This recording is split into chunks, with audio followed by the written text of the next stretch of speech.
Hello guys, welcome to our YouTube channel, and in this video we'll see that how you can remove the old oil seal.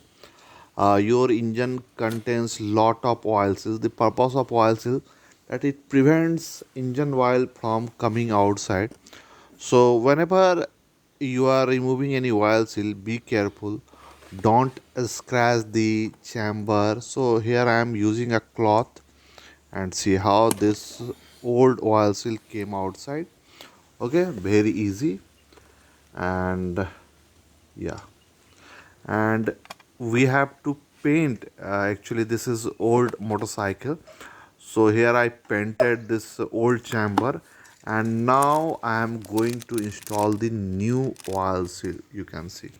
So if you are installing new oil seal, sometime it is better to apply a small amount of grease, so it becomes easy to install the oil seal. So you can see here I am applying a small amount of grease. This is general purpose grease.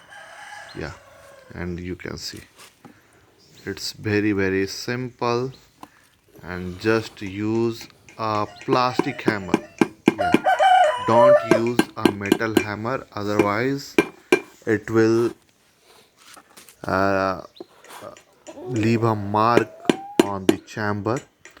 So yeah, it is installed. Yeah,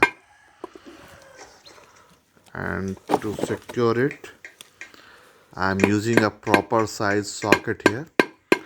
So according to the size of the oil seal, uh, you can use a socket. Okay, so it is installed, and now we will remove the excess grease, and the new oil seal is installed successfully. Please like this video, share it among your friends and family.